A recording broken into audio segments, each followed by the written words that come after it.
All right, today I want to go over two ways to think about reflexive verbs, which cover basically every usage of reflexive verbs, because I know reflexive verbs can be a little bit confusing. Basically, there's two English concepts that map over to reflexive verbs in Spanish. The first are verbs that use the word get.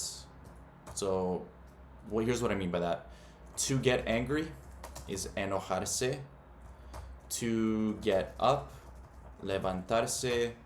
To get, what else is there? To get sick, enfermarse. So these are just examples, and the reason why, I don't know how new you are to Spanish, but basically this is the verb infinitive, and the reason why the verb infinitive has this se attached onto it is that's basically the indicator that it's reflexive. The se is the reflexive pronoun. So this is what we add onto the verb infinitive in Spanish just to signify, okay, this is a reflexive verb. So verbs that use this get word, to get angry, to get up, to get sick. And number two, which is really the more common use, and this is what you'd find in a textbook, is the subject and the object are the same. Now, what does that mean? It means that the person doing the verb, aka the subject, is the same as the person receiving the verb, aka the object. So, as an example, the subject in I see you is I, so yo. The verb is to see, ver, right? We would conjugate see or ver for yo, so it's a veo. And then the object is you, which would be te in Spanish. Yo te veo, right? You is tu when it's the subject, you is te when it's the object. So yo te veo. But in the case of reflexive verbs, it's the subject and the object are the same. I see me, so it'd be like yo me veo. So verbs that are always reflexive are verbs that basically always the subject and the object are the same. So in the case of ducharse, to shower, you're typically showering yourself. Unless you're showering your kid or something, you're showering yourself, and thus it's always going to be the same subject and the same object, so it's going to be a reflexive verb. Yo me ducho. And again, you conjugate duchar for yo. That's why it's ducho. So yo goes with o endings in the present tense. So that's how reflexive verbs work. So let's give it a try. What if we wanted to say I get sick? So enfermarse is to get sick.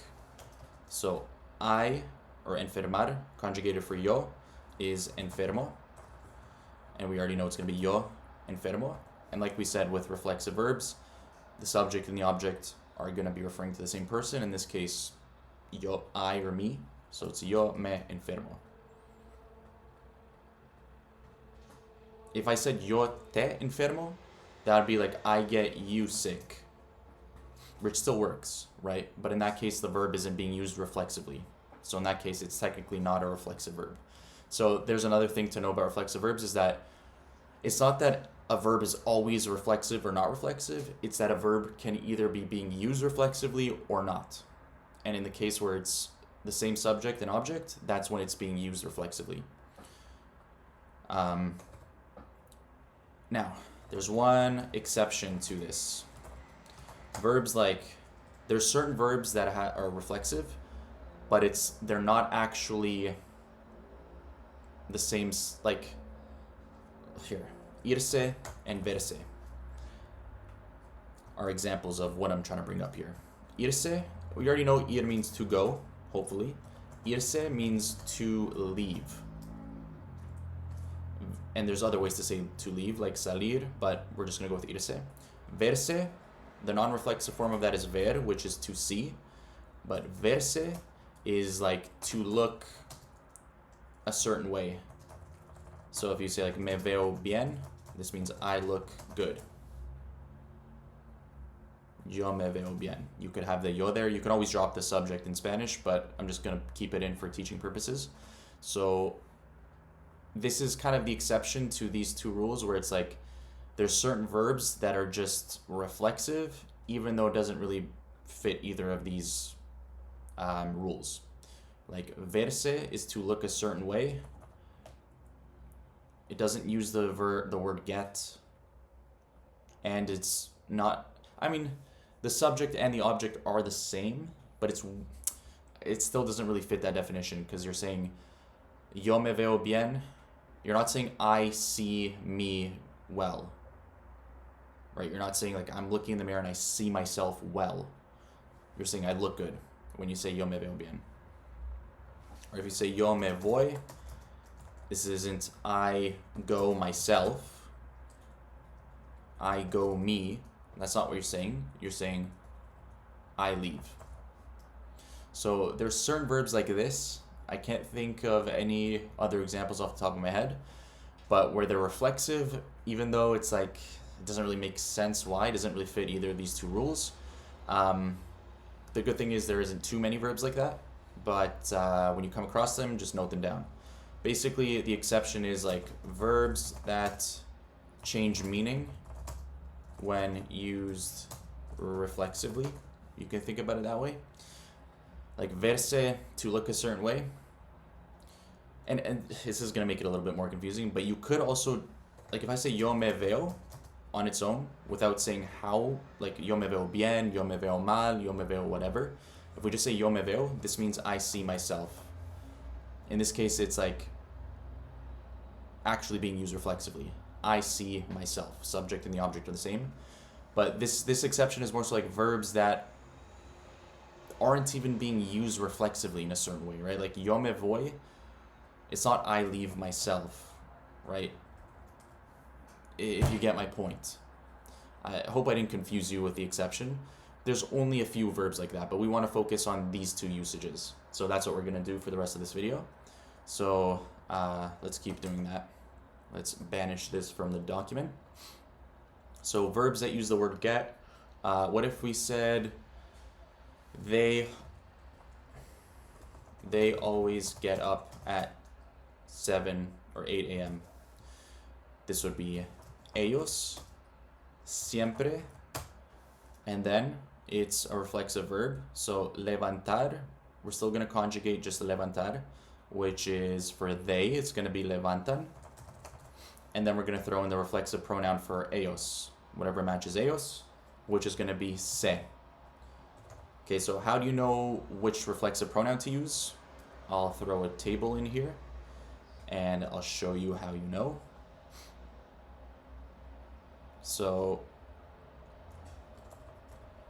basically, this will be English and Spanish. Spanish subject, Spanish object. So if we're referring to I or me, it's going to be yo me levanto, I get up. You or you, right? Because the subject is you and the object is you. No need to go into details on what I mean by that. But anyways, tú versus te. So tú te levantas. These are always going to go together in reflexive usages. These are always going to go together. Each row is always going to go together. Él, ella, sorry, he or him is going to be él se levanta. He gets up. Él se levanta. She, and then her. So the first one in the column is the subject pronoun. I, you, he, she. And the second one is the object pronoun.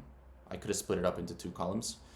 Me, you, him, her, which correlates to me, te, se, and this would be ella. Let's actually just do that because that'll make a little bit more sense. English, subject. I'm doing this on the fly. I didn't script this video, so that's why it's a little bit unorganized, but we're organizing it together as we go through. And then that allows me to delete this so that it's not as confusing. So you can see this column maps over to this in Spanish, and this column maps over to this.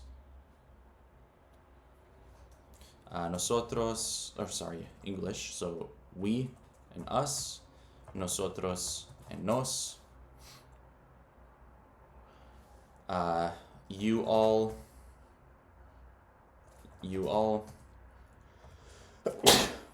bless me. Ustedes se.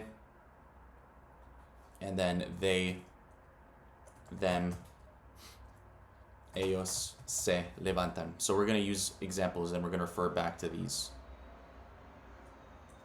So with reflexive verbs, this is always going to go with this is always going to go with this.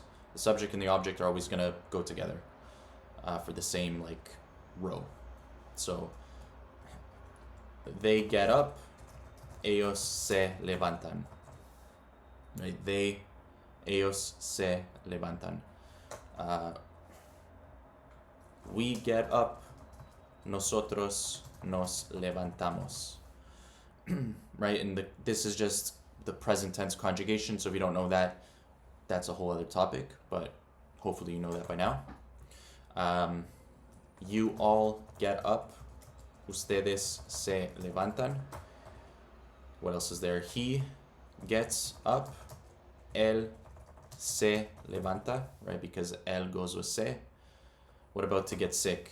She gets sick, ella se enferma.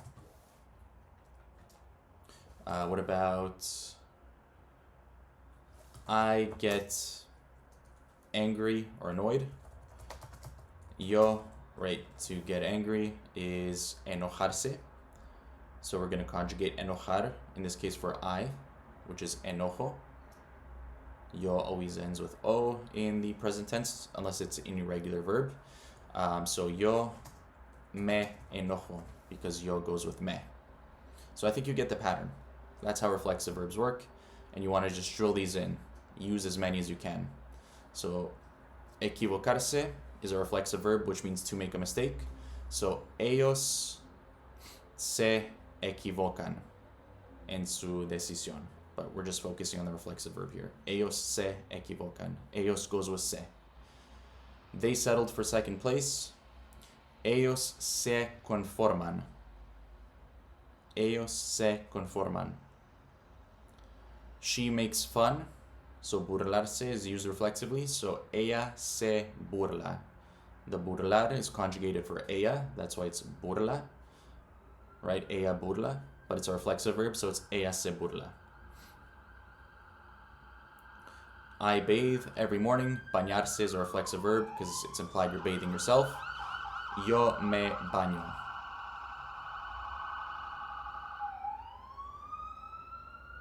I burn my hand. Yo me quemo. Yo goes with me. You keep quiet during class. Tú te callas. You formal, that's usted, which takes the he-she conjugation. So vestir for usted, it's not going to be... I feel like I'm throwing so many things at you, and honestly, my brain is fried at this point. I'll just show you the answer, and I'm going to call the video. So hopefully that helped. I think at first the video started off a little bit unclear, but towards the end, I think you can pick up the pattern that it's always with reflexive verbs. It's going to be the subject and the object are going to go together. You're not going to have yo se, right? It's going to be yo me. Anyways, take care.